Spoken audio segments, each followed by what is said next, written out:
Uh, Chapter 15 was just so remarkable. I can't wait till we do it again someday. But for now, we're moving on to chapter 16 today, beginning chapter 16, and starting off with a topic that, if you haven't encountered this before, might surprise you. It's called true empathy, and it will be contrasted with false empathy. And so let me prepare you ahead of time. A lot of what most of us thought was empathy is now going to be called false empathy in A Course in Miracles. And then the Holy Spirit will reinterpret the meaning of true empathy in terms which are consistent with her teachings. So with that, David S. is our reader this morning. Thank you, David, for your contribution in reading. To empathize does not mean to join in suffering, for that is what you must refuse to understand. That is the ego's interpretation of empathy, and is always used to form a special relationship in which the suffering is shared. The capacity to empathize is very useful to the Holy Spirit, provided you let him use it in his way. His way is different, very different. He does not understand suffering and would have you teach it is not understandable. When he relates through you, he does not relate through your ego to another ego. He does not join in pain, understanding that healing pain is not accomplished by delusional attempts to enter into it and lighten it by sharing the delusion. I think that's clear right in the first paragraph, because this is not something that we haven't encountered in life. Another person comes to you who is distraught and wants to share their story. And it was thought by many that sharing the pain with them, empathizing, was thought to mean entering into those feelings of suffering and pain with the person, letting them know, I feel your pain. So we're all familiar with that. We're going to label that as ego's interpretation of empathy, call it empathy as taught by the world. And just the highlights here, it's about being in a relationship in which the suffering is shared, and it's somehow believed that that would be helpful, and a delusional attempt to enter into it and lighten the pain by sharing the delusion. So from the Holy Spirit's point of view, this is just confused. This is just not understanding the laws of mind and what sharing thoughts and feelings involved. It involves, and it certainly does not understand what it means to heal from those thoughts and feelings. So with that, we're going to need to then re-examine, well, if that's not, if that's ego empathy, the natural question would be, what is true empathy? But first, we look a little bit more at ego empathy. David?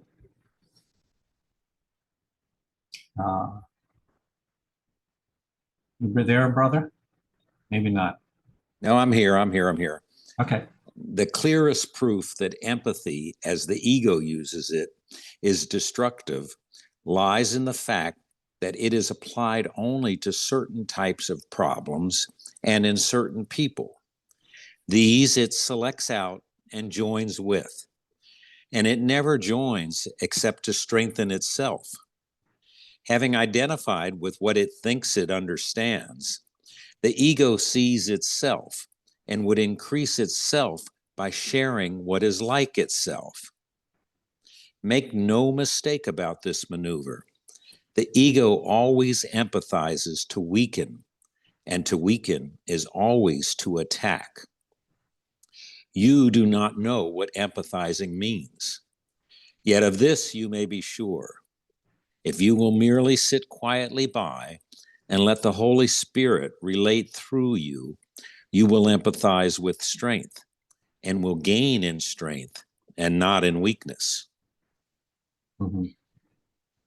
So before we go into the Holy Spirit's understanding of empathy, we want to clarify uh, the nature of what the ego is up to in empathizing. And it is true that the ego uses it selectively. You only, in ego empathy, we only empathize with those people that we choose, that we feel are worthy of our empathy. So it's a judgmental centered choice to it involves special relationships. Oh, I'm willing to empathize with you, but you don't empathize with your enemies. The ego doesn't empathize with those who it is consciously opposed to. And the ego's form of empathy will always identify the other person as weak and seek to share and join in weakness. Oh, I know what it's like to hurt like that. I'm hurting too, or I have hurt before. So the turning point in the undoing of the ego's teachings is to acknowledge I do not know what empathizing means. This would be humbling to anyone that thought they had it figured out before or didn't need this lesson. I do not know what empathizing means. And then once we reach that point of surrendering our own definitions, that allows us to open our mind to the teachings of the Holy Spirit, sit quietly by, let the Holy Spirit teach us what empathy using strength means. Susie? Yeah, this is really interesting for me because it totally reminds me of the story I told about my daughter last week. Instead of, when she was telling me about the things that she's going through, instead of me joining with the pain and this, and, oh, I understand, I kind of used the course and was thinking to myself, everything happens in our own best interest, and, we don't know what anything is for. And, I don't know that people that aren't on that journey can hear those things necessarily at all, because they're kind of stuck in their suffering. So I just said to her, like I shared, I'll just hold the trust and faith for you until you can hold it for yourself. And I know that in the past, I would have maybe joined, as it says, and my ego would want her to know that I understood. And of course I do, but in a different way. I can really see the difference between ego empathy now, and that would only help to enlarge her issues. And it's, as the course says a lot, it's actually comical to look back to see the way I used to say, I'm a true empathizer. But really, what I was doing was joining in sort of the pity of it all with her, and then saying, I can empathize with that.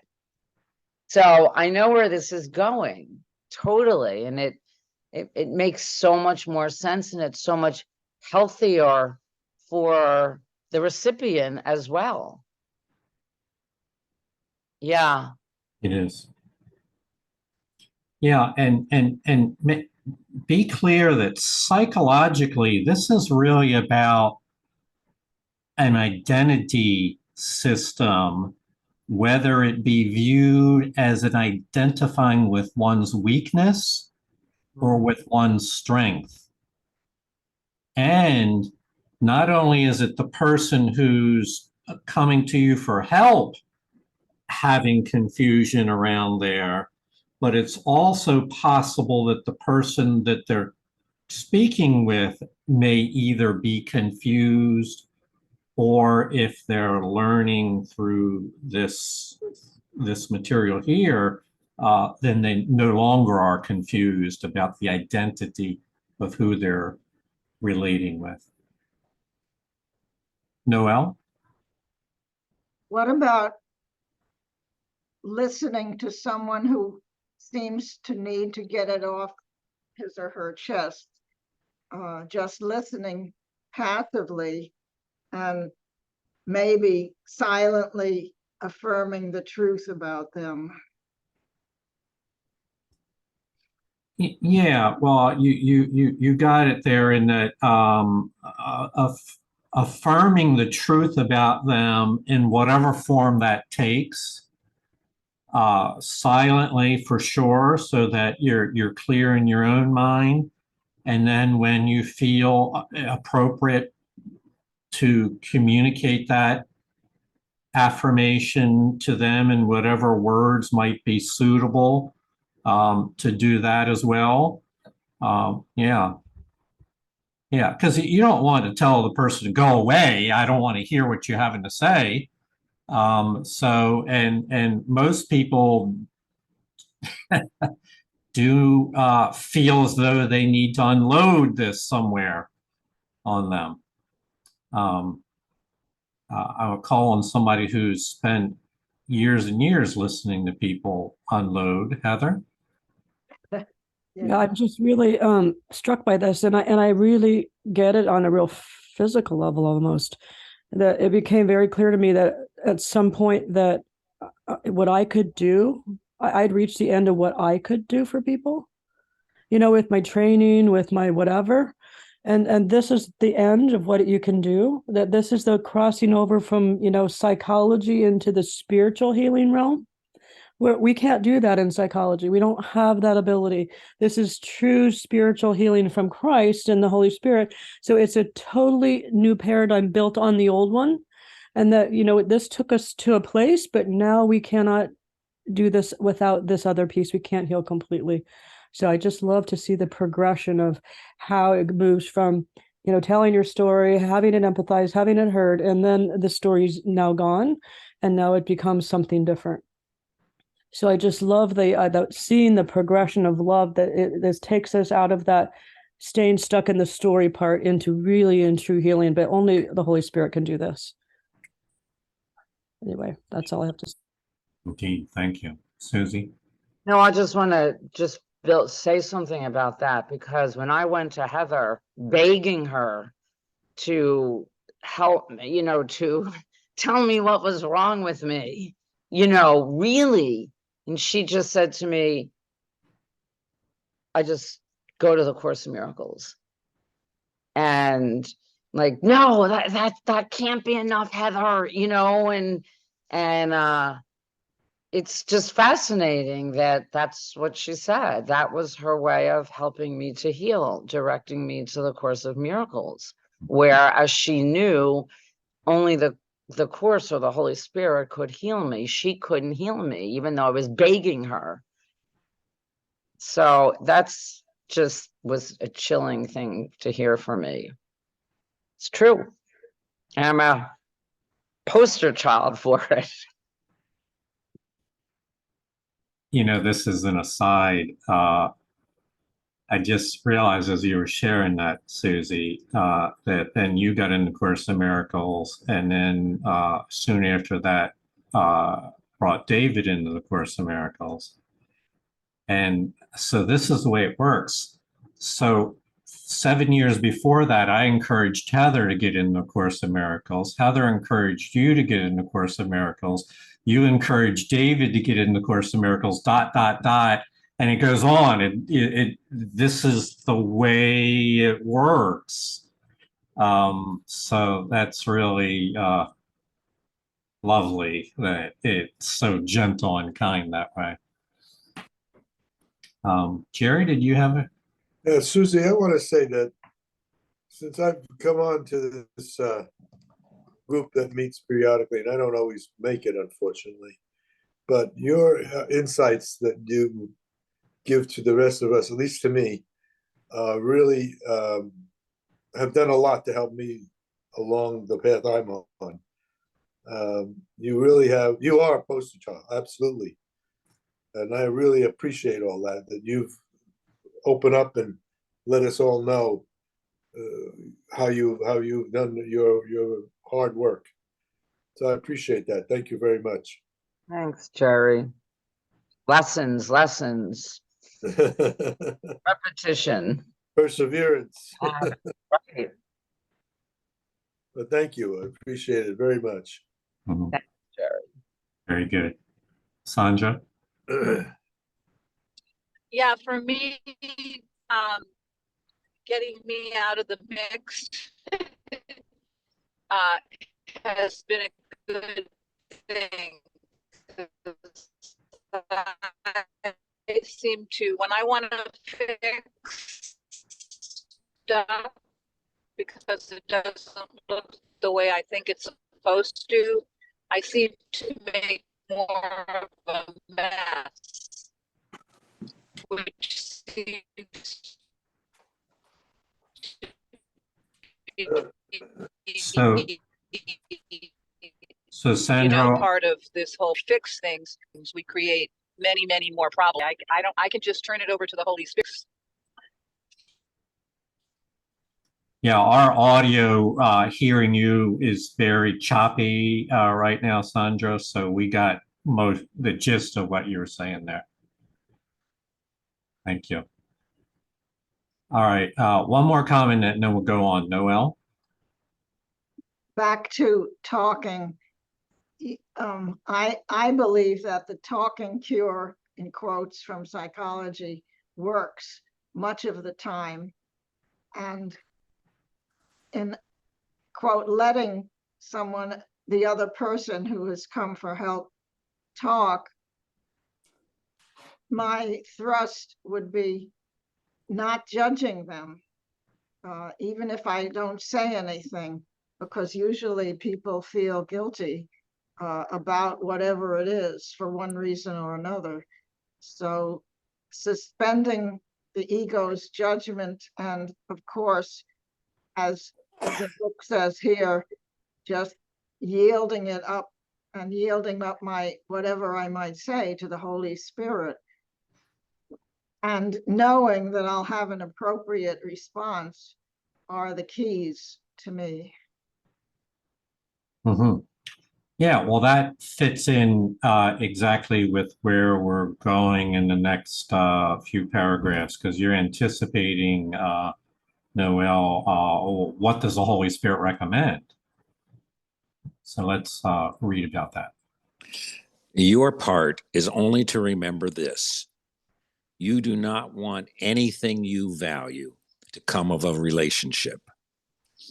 You choose neither to hurt it nor to heal it in your own way. You do not know what healing is. All you have learned of empathy is from the past, and there is nothing from the past that you would share, for as there is nothing from the past that you would keep. Do not use empathy to make the past real and so perpetuate it. Step gently aside and let healing be done for you. Keep but one thought in mind and do not lose sight of it, however tempted you may be to judge any situation and to determine your response by judging it.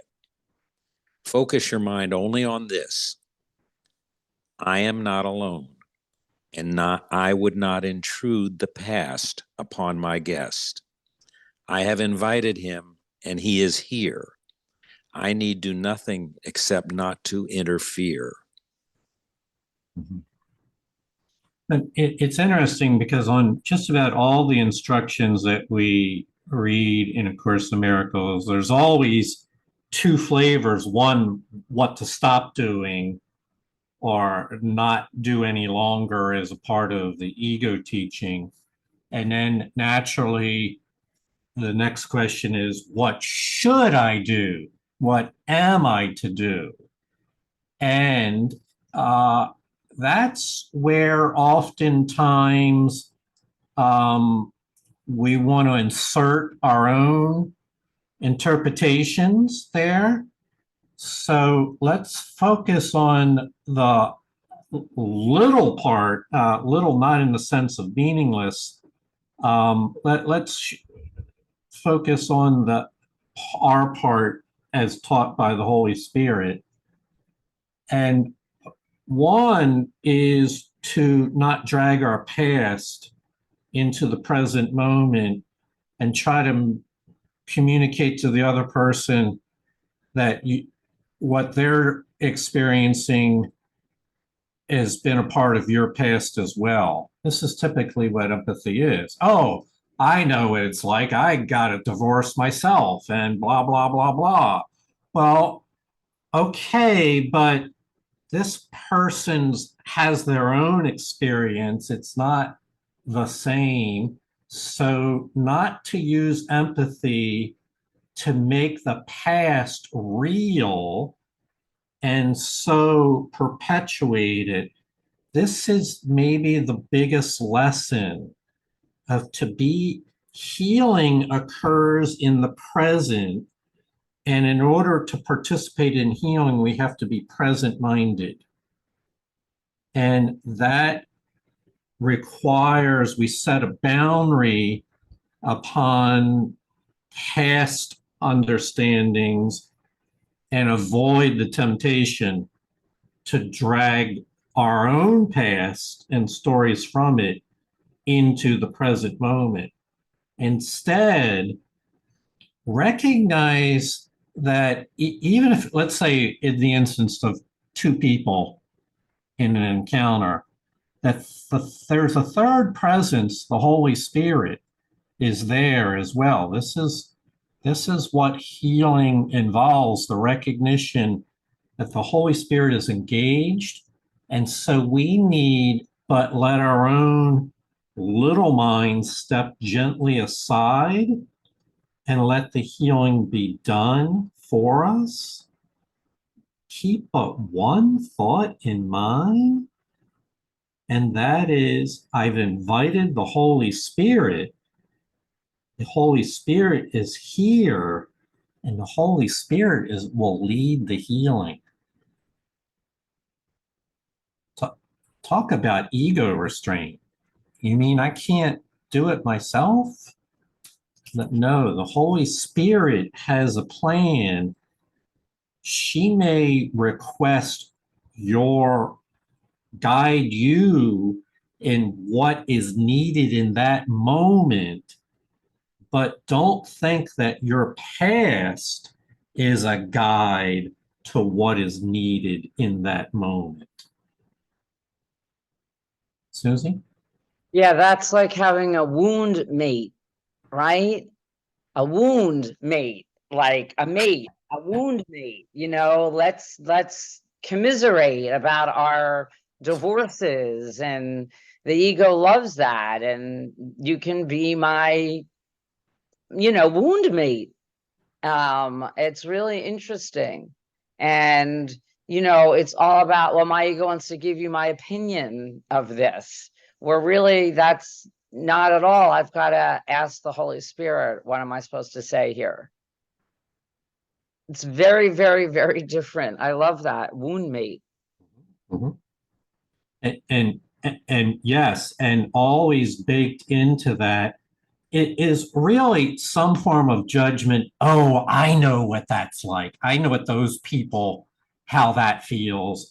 Because I've judged my own experience in the past to be just like yours, or that there's, and yes, so that this is mind training always involves a willingness to cease engaging upon those familiar patterns from our past. David? I have a question. Is it reasonable if someone comes up and says something to you like that, that you can start out by saying, I understand what you're going through, which is not bringing in the past, but it is just recognizing that I understand you're going through an ego trip. And so some kind of difficulty on that level. And then that does not really empathy in that sense. It's just an acknowledgement which allows the other person to be possibly open to whatever comes. Yeah. Well, what do you think, David? Well, that's what's come to me. That's what I like. Yeah. Right. Yeah. Yeah. I understand. And also, because some people might want to tell you the 1 hour version of their story, by saying I understand, perhaps lets them off the hook of having to go into all the he said, she said details, which are not necessary for the type of healing the Holy Spirit wants to do. Yeah, and you know, but the reason I said it with some caution is because there are many times in the book, in the text, where it says you don't understand anything. Well, so, but I'm coming at it from the point of view of from my higher self saying I understand. Yeah. And let's see if we can't let the Holy Spirit speak through me in some way to touch you. Yeah, and I think part of the bigger picture here is our intent is not to formulate a set of verbal responses that will work kind of in all situations, but to get a sense of where the lanes that the Holy Spirit has set out for healing so that we stay in our lane. And what you've described, David, seems to me that you're very much in the lane of healing there. And whatever words come at that moment, as long as you're in your lane and not drifting out into the ego lane. All right, so we've got some other hands here going up and coming down. Let's take them one at a time. Noel? To respond to David's suggestion, to me, I like it. And it's also a way of saying to the other person, I hear you, I acknowledge you. Another thing that gets in my way often is a one-upmanship. They tell me something terrible. I come back with something equally or more terrible and how I came through it. So that's a whole ego thing. Look how good I am. Look how much I understand the course and apply it, or whatever it is. I really have to watch out for that. Oh, I thought you were talking about me. No, I've caught myself where I know I've done these things myself as well. When we can laugh at ourselves, that's when we're really taking a step towards freedom. And no longer feel shame about it or self-critical, but just realize that those methods do not work. David? I got to share something based on what Noel just said. It's a wonderful little joke that I just heard, a little story I just heard. This doctor goes to his rabbi and he says, Rabbi, you won't believe what happened in my life to me. I raised my son as a wonderful, devout Jew in our Jewish household, and he converted to Christianity. What do you think? And the rabbi says, well, you won't believe what happened to me. He says, I raised my son in the shul, Orthodox, always with the religious training, and he converted to Christianity. And they said, maybe we should ask God what to do. So they said, God, what do you think? And God said, you won't believe what happened to me.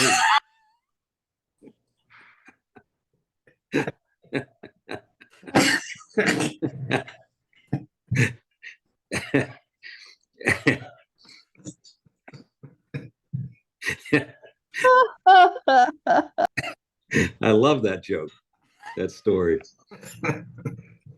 John, can I ask you a question? Jesus' name, he had a Jewish name at birth, or Noel, maybe you remember. Janet has told us, and I tried to tell David last night, but I couldn't remember. Shuela or Shuel or Yeshua. Yes. Yeshua, yeah. With a, Yeshua. I think it's spelled with a Y. Okay. Yeah, Yeshua. and then we've anglicized that to Jesus. It's more or less what we would call the same name, but there's a lot of words when we put it in English are reformulated. Yeah. Oh, well, that was really a good belly laugh, David. Thank you. Sandra's been very patient with their hand up. Can you hear me okay? Better. All right. So in nonviolent communication, they call that one-upmanship. Yeah. And so the suggestion is to when a person is, sharing their situation, would be to ask a question like, how, are you feeling this way? Or what do you think you should do in this situation, to try to get to what the feelings are and what the needs are, rather than to try to fix it. Is to slow down and go deeper into it and help the person to get in touch with what their feelings and needs are. I'm complete. Mm-hmm. Yeah, and so those would be there are techniques from nonviolent communication, and there are other communication techniques that are taught in other ways. Just know that what's being suggested here is what I would call the Holy Spirit's plan for these encounters. And so those other communication skills may be entirely appropriate in certain situations. The Holy Spirit's apt to use whatever works in the moment.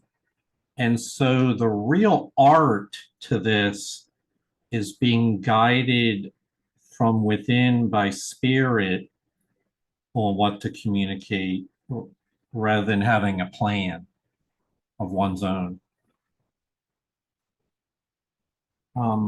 Okay, thank you all for your sharing. We're going to go on.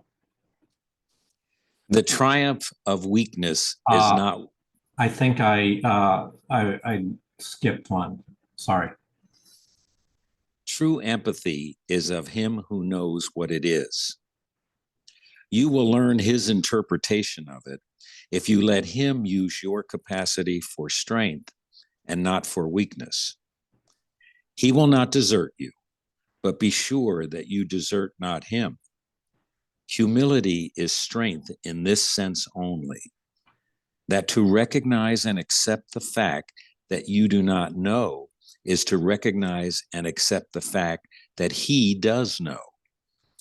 You are not sure that he will do his part because you have never yet done yours completely.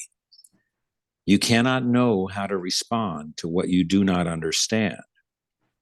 Be tempted not in this, and yield not to the ego's triumphant use of empathy for its glory.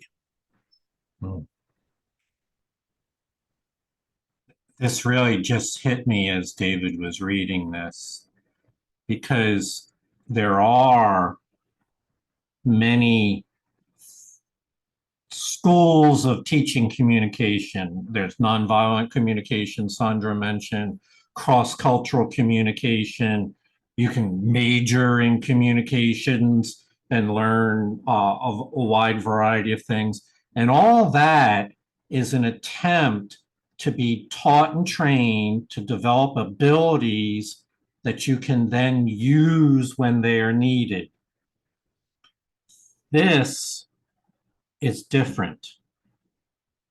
This is to be sure you recognize that what that individual most needs to hear in that moment for their healing, that you don't have it figured out, that you don't know.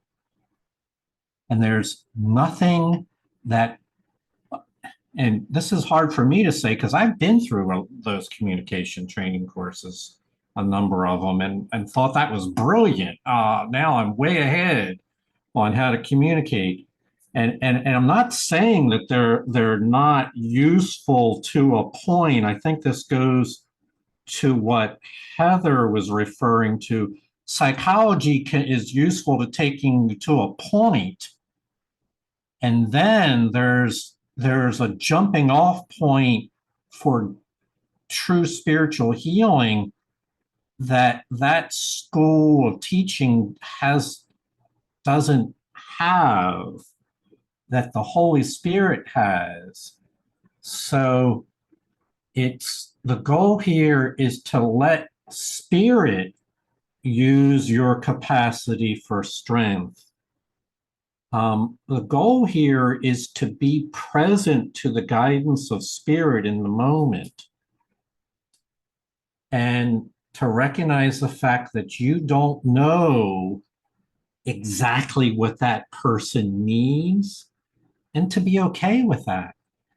Not to feel inadequate because of that, but to recognize that you can't possibly know all the life situations a person has been through and what it is that they need right now, but that the Holy Spirit does know, and not to allow yourself to be tempted and yield to the ego's use of empathy and thinking that you have it figured out. And so I'm saying a lot of this to hear myself, because I need to hear it myself.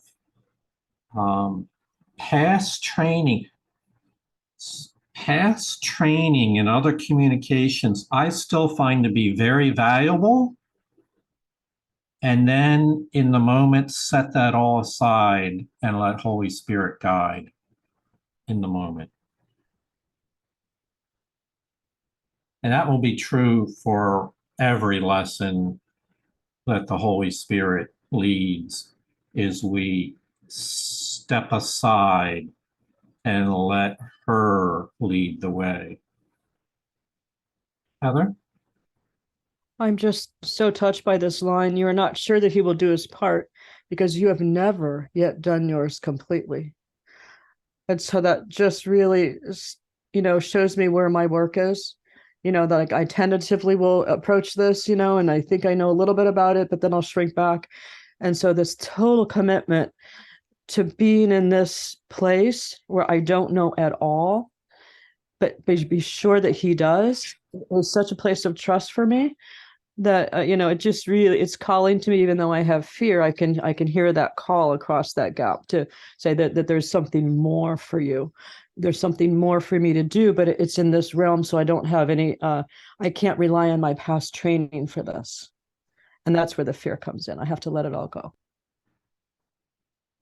Oh, Heather, I'm so glad you pointed that out. I overlooked that. So I just want to dwell on it a minute more. We're talking about not being sure, lacking confidence in our ability to function with the Holy Spirit in that moment, not being sure. Well, why is it that we're not sure? because we have never done our part completely. This is exactly what the Course teaches. It's not that we believe the Holy Spirit is inadequate.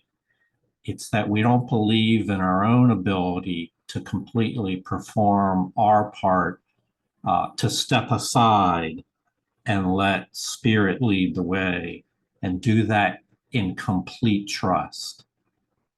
That's really a powerful message there. Because everyone, even after you've learned these principles that we're reading about today, and you've had a few encounters with people and practicing, it still comes down to perfect trust in the moment, because you don't know what the person's going to say next. And you can't rehearse all these things, all these replies. You have to be in a state of present-minded awareness, and your doubts, I'll speak first person, my self-doubts, which are lingering in the background, interfere with my ability to be present and to hear Spirit guide in that moment. Very, very important. Okay, let's go on.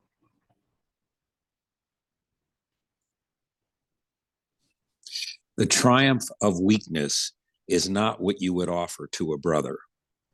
And yet you recognize no triumph but this. This is not knowledge. And the form of empathy which would bring this about is so distorted that it would imprison what it would release. The unredeemed cannot redeem, yet they have a redeemer. Attempt to teach him not. You are the learner, he the teacher. Do not confuse your role with his, for this will never bring peace to anyone. Offer your empathy to him, for it is his perception and his strength that you would share. And let him offer you his strength and his perception to be shared through you. Oh, I want to come back to that last part in a minute. But what I did hear is, in these moments, it is easy to perhaps think of ourselves as the teacher, the healer, the one with answers. And that's what ego would promote. Oh, I've been through all this training. I've got my certificate, my degrees, my knowledge, the books I've read. I can tell you, because of that, I have answers that can be helpful to this person. And the world teaches us that. This is not a message that you made up on your own. This is how people get licenses to practice in various fields. What we're saying here is different, that you are not the teacher, you are the learner.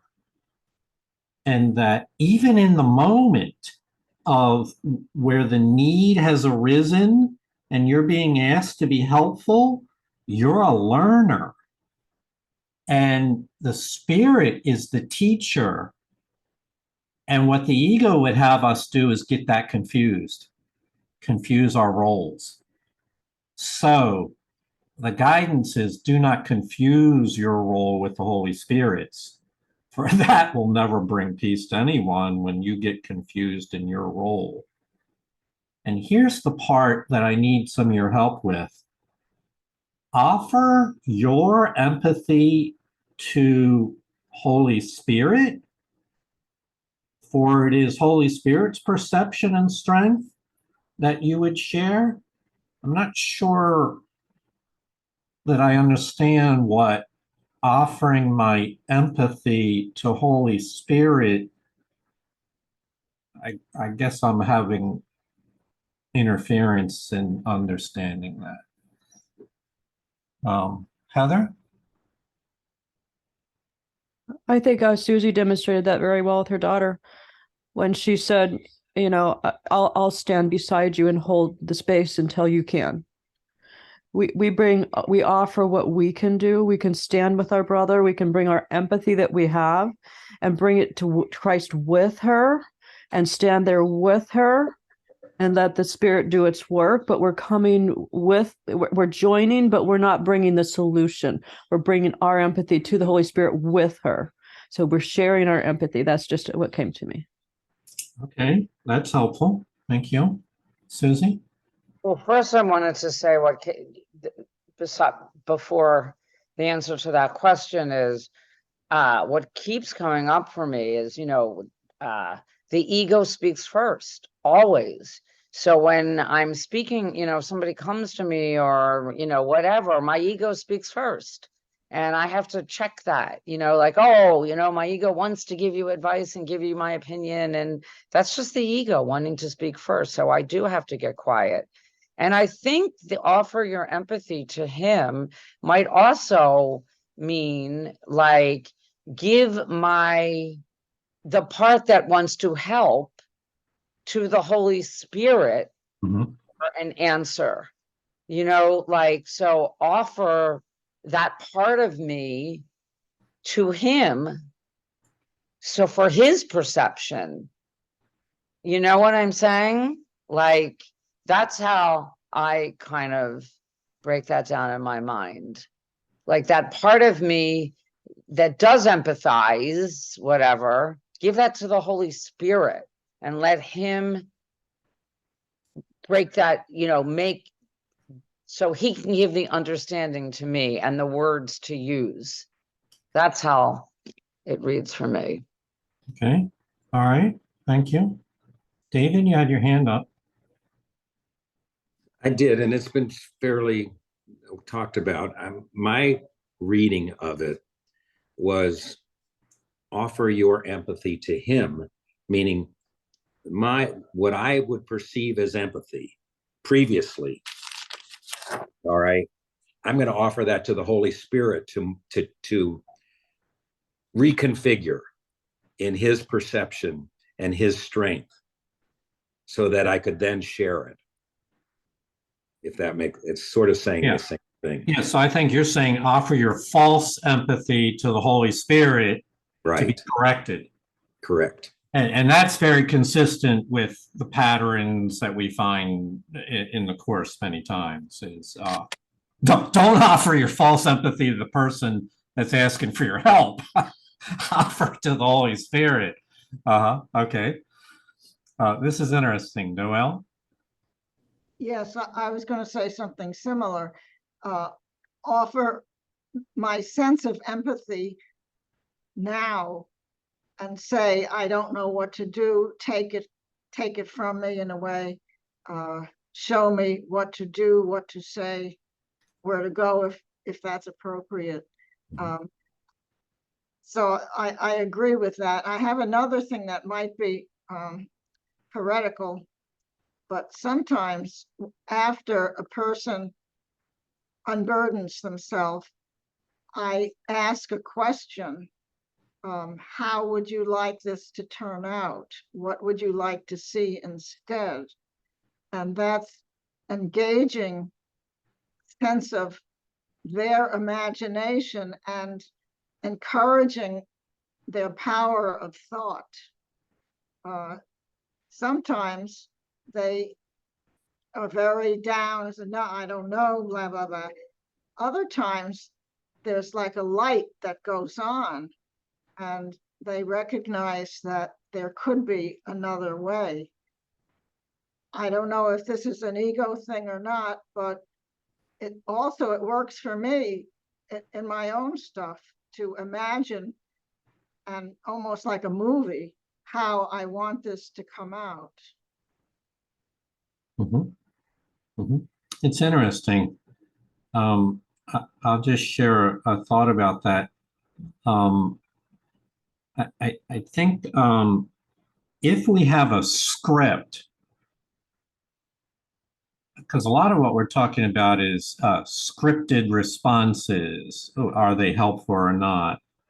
when we have a script, a set of formulas that we believed even before the meeting might be helpful, then we're operating from our own training, which is, may be very well intended. And what I believe we're being told here is to place our trust in Holy Spirit's guidance, not in our predefined scripts, although they still could be used by the Holy Spirit.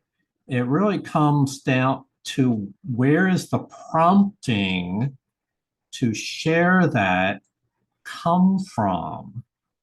And this goes deeper into the ability to discern and recognize the voice of the Holy Spirit versus your familiar voice of your own memory and training. And that's really where we want to get, is to the point where we're distinguishing between the voice of the Holy Spirit and our own well-intended prior history and background that's just really memory coming up from the past. That discernment is vital. And somehow I feel like in the later on in this chapter, we'll encounter that directly. Heather?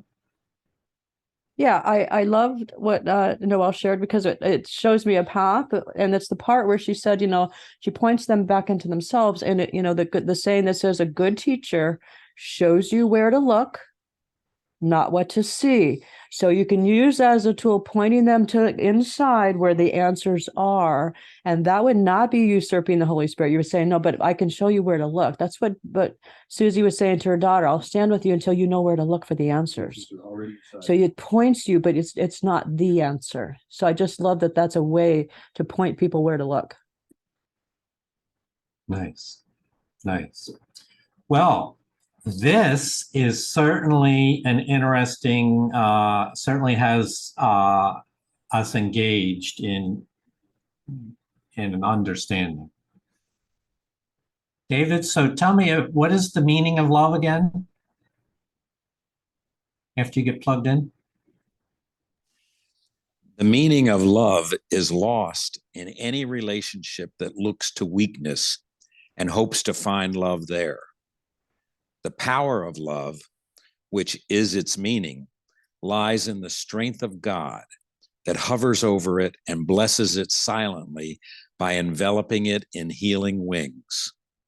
Let this be, and do not try to substitute your miracle for this. I have said that if a brother asks a foolish thing of you, to do it, but be certain that this does not mean to do a foolish thing that would hurt either him or you. For what would hurt one will hurt the other.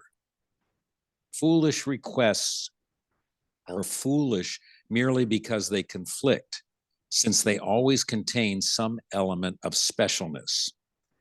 Only the Holy Spirit recognizes foolish needs as well as real ones, and he will teach you how to meet both without losing either. Mm-hmm. So I got two ideas from this. One has to do with our either confusion or clarity regarding where does the power to heal come from. And it is, we read about it earlier in today, the ego comes from weakness, and therefore is a bit feels challenged in any situation where one is asked for to be helpful, because the ego is really, that's not its agenda. Its agenda is to make weak. The shift in perception here is a realization that we're partnering with the Holy Spirit who operates with the laws of heaven and the laws of healing, that brings the power of love to bear in a moment, and trusting in that rather than one's past training and one's ego, so-called wisdom, to be reliant on that as our power, and try not to substitute your miracle in quotes for that power. Let's see. There is this idea. This is a very subtle point we're about to make. It was lost on me for many years. So someone comes to you and asks for your help in something that your mind immediately judges as unnecessary and foolish. But we're not talking about dangerous or harmful, just something unnecessary. And so as Susie said, the ego always speaks first, and so there might be a tendency to want to wiggle out of it and, you know, not get involved. The guidance here says, if a brother asks a foolish thing of you, to do it. Or in other words, rather than using your judgment that is foolish and therefore meaningless, I don't want to be involved, to relinquish that judgment and just follow through on it, not because you believe it to be essential, but because the other person was asking for your help. And so this is really not the way of the world at all, not the way of the ego. But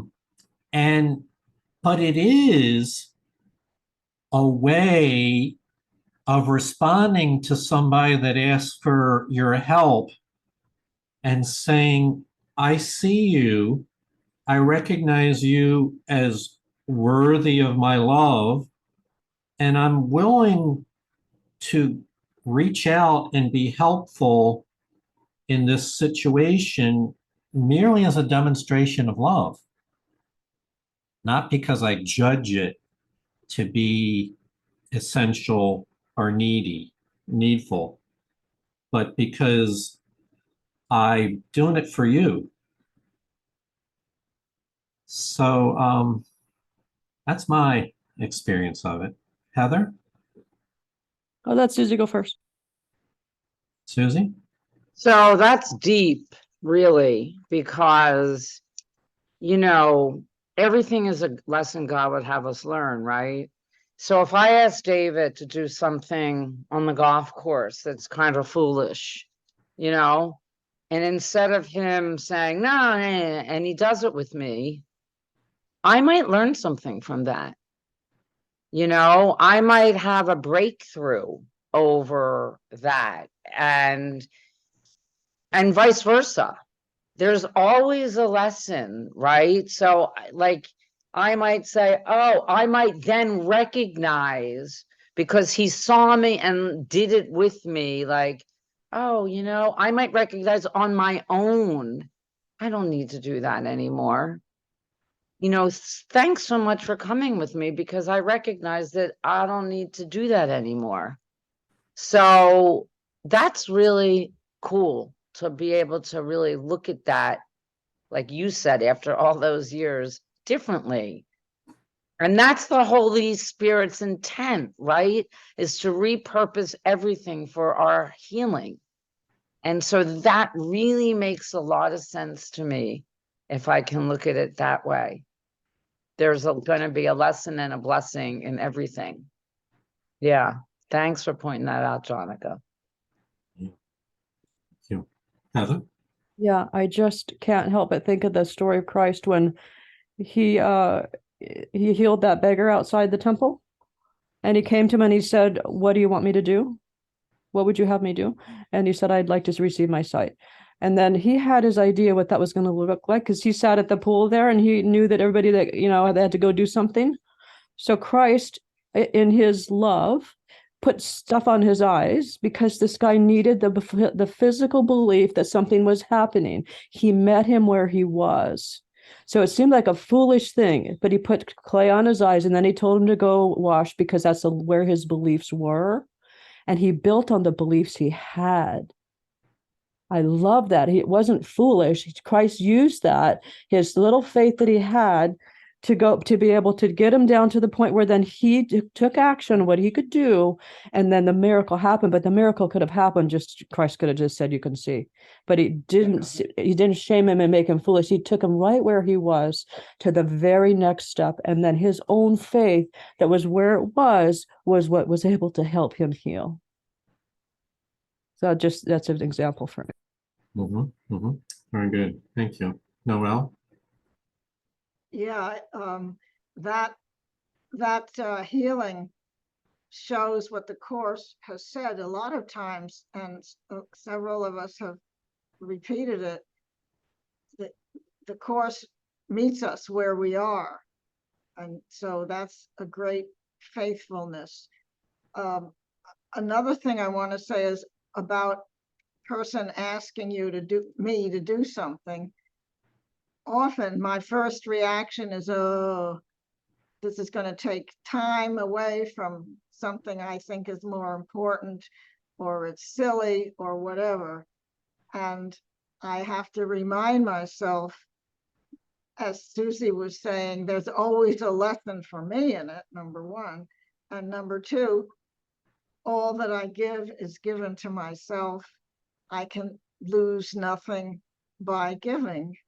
And so those thoughts correct my initial annoyed reactions.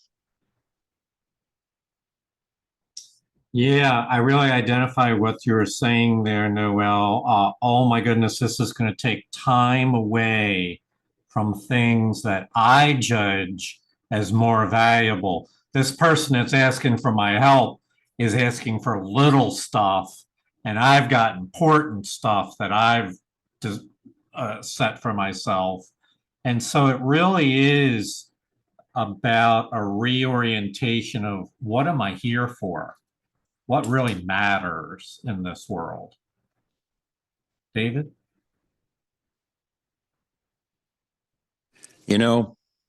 I hope I'm able to articulate this cogently.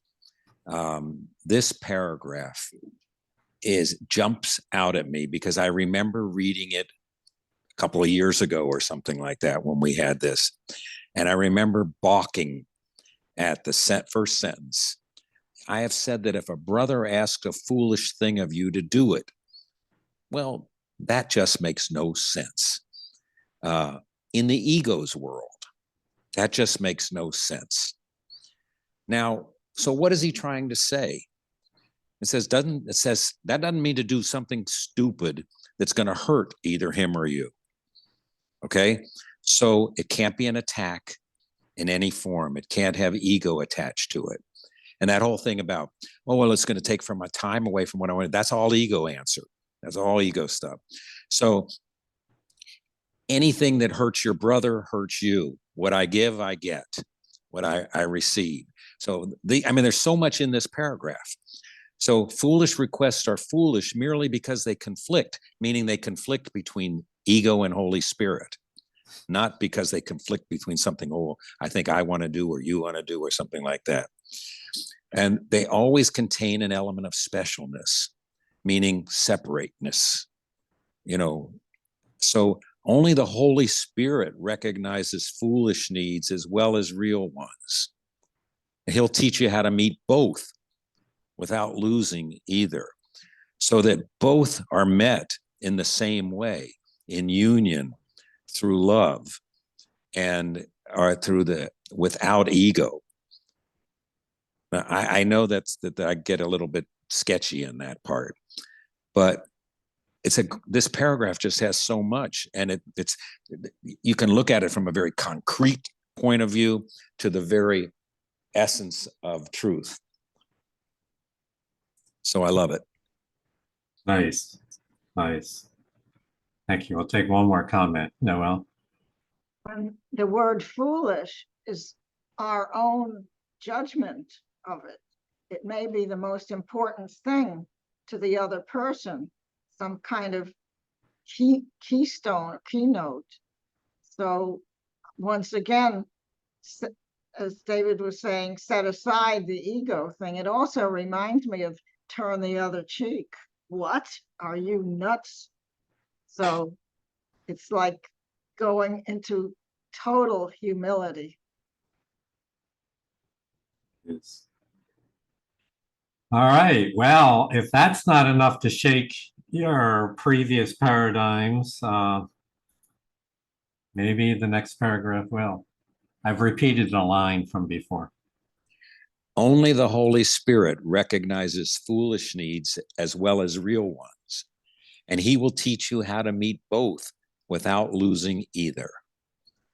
You will attempt to do this only in secrecy, and you will think that by meeting the needs of one, you do not jeopardize another, because you keep them separate and secret from each other. That is not the way, for it leads not to life and truth. No needs will long be left unmet if you leave them all to him whose function is to meet them. That is his function and not yours. He will not meet them secretly, for he would share everything you give through him. That is why he gives it. What you give through him is for the whole sonship, not for part of it. Leave him his function, for he will fulfill it if you but ask him to enter your relationships and bless them for you. There's something here. It's not clear in my mind, but there's something deep here, and I believe it. David spoke to it. It's the idea the Holy Spirit wants to meet the needs of everyone involved, whereas my ego wants to decide which needs are important and which one are not important, and my time's involved, and so wants to be very selective in judging which need. So the Holy Spirit wants to teach you how to meet both needs and without losing either. So that's a perspective that she has naturally, that you or I don't manufacture on our own. We can be guided by her. And so it's really, when it refers to secrecy, it reminds me of broken communication, of isolating my thoughts into my own private world and attempting to decide there what's important and what matters and how much time do I have and all those things. It's in secret versus having open communications, which is to be open to a guidance of a power greater than ourselves. And when we do that, no needs will long be left unmet when you leave them to the Holy Spirit. That is his function, to figure out how to meet everybody's needs. And I'm seeing it now. When we respond to a brother who asks a foolish request, it sets us along on a different trajectory. We're now taking our time and energy to do what they asked us to do. But that trajectory is now being done in the name of being helpful and of spirit guidance. And little known to us, what everyone needs is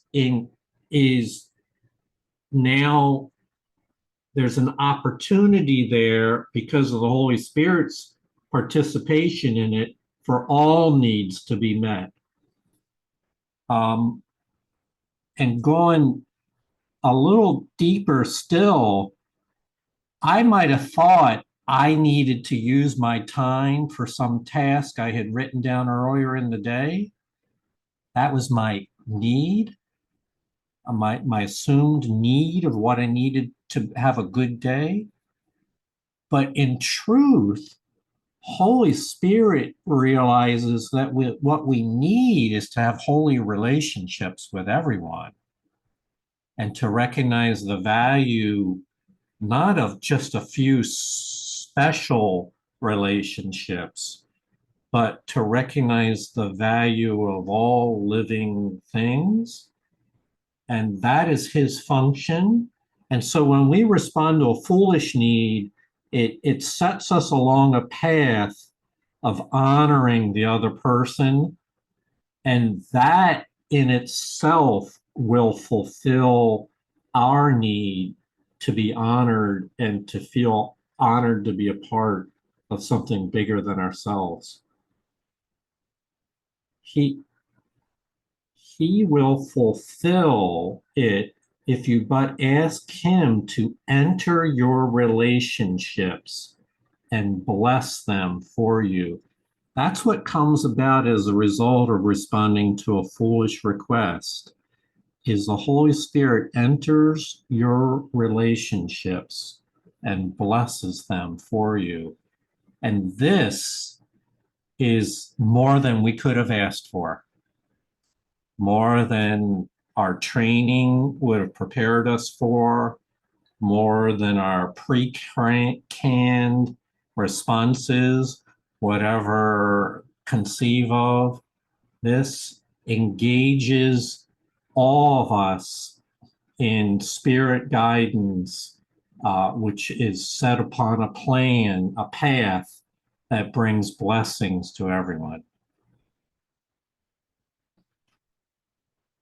Heather? Yeah, it just reminds me of what, a good parent would do. The kid that thinks there's a boogeyman under the bed. You're going to go look and you just show the kid with you, there's nothing under there.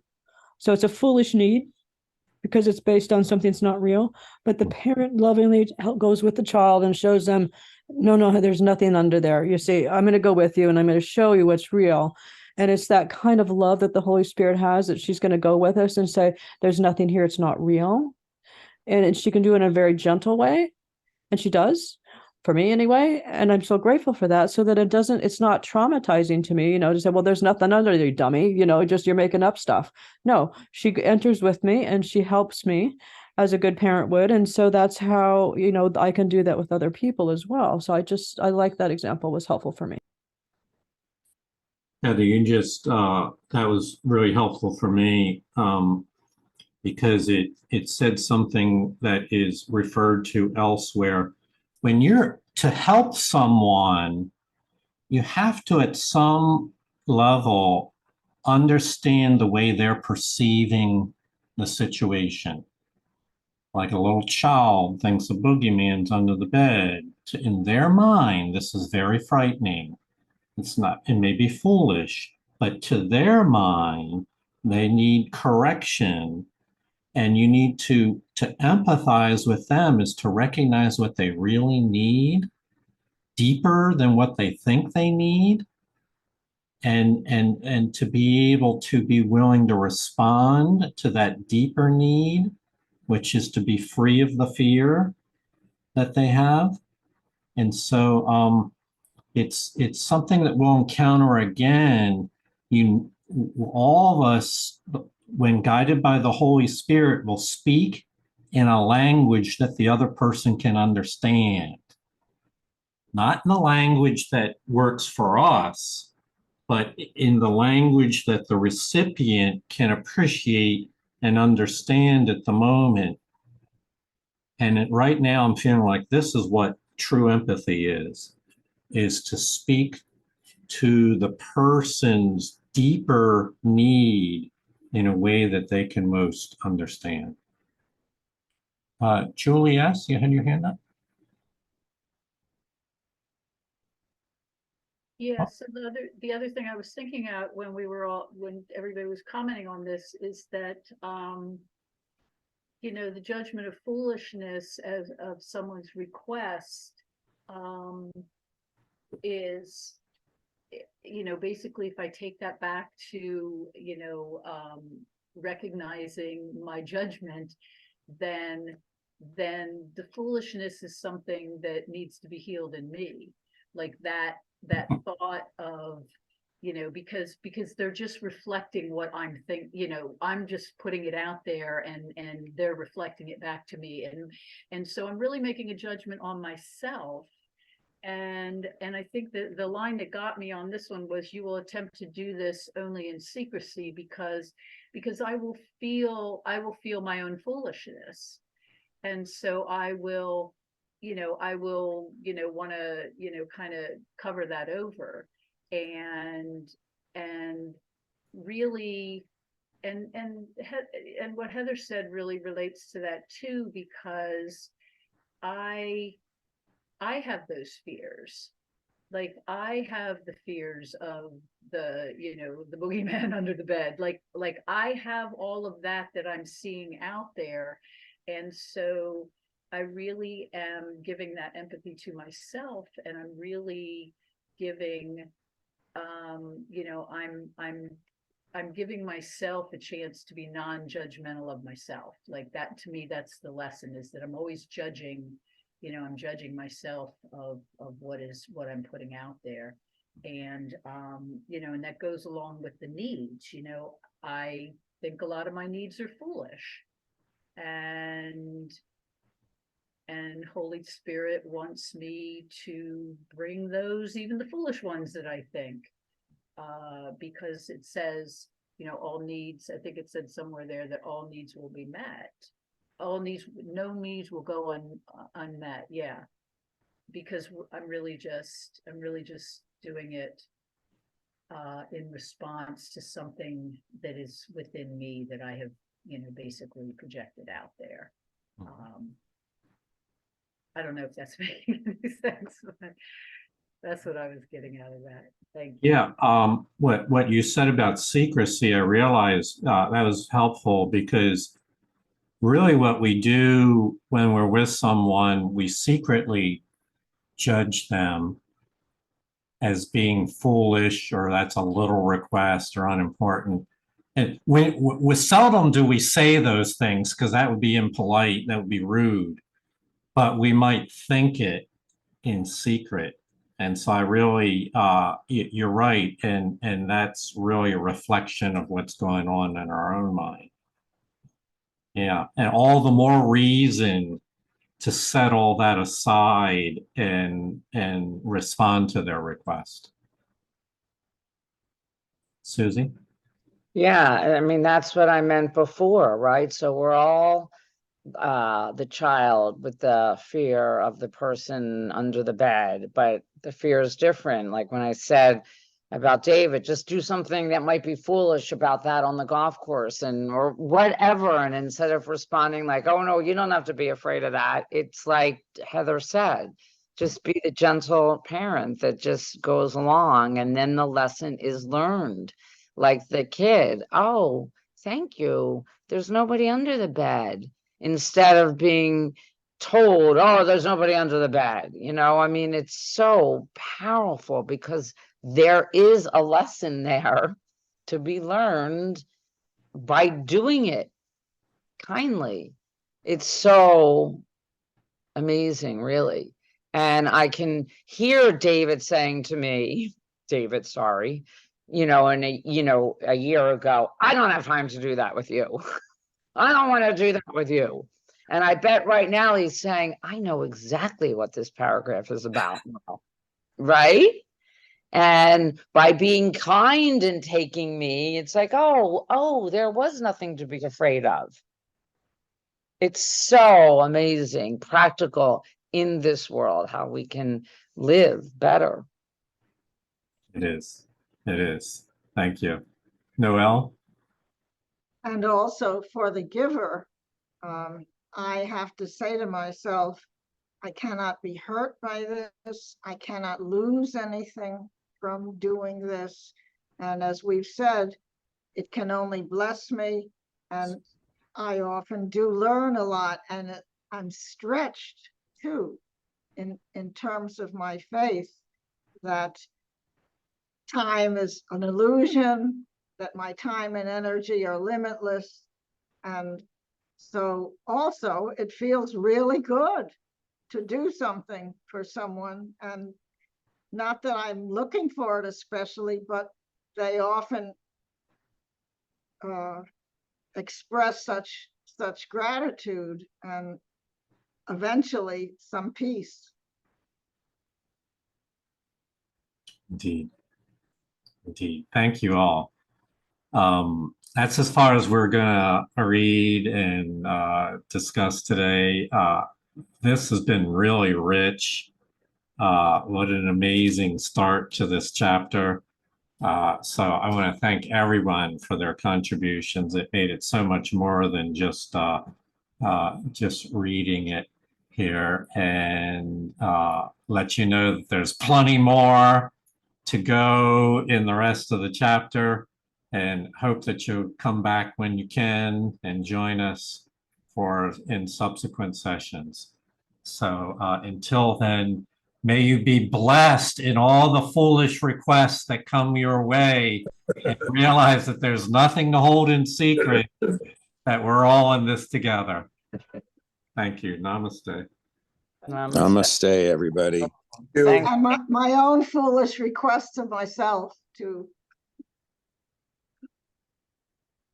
Goodbye, everyone. Good night, good day, good day, Good good day. afternoon. Thanks, everybody. Thanks, David. Thank you. Thank you, Julie.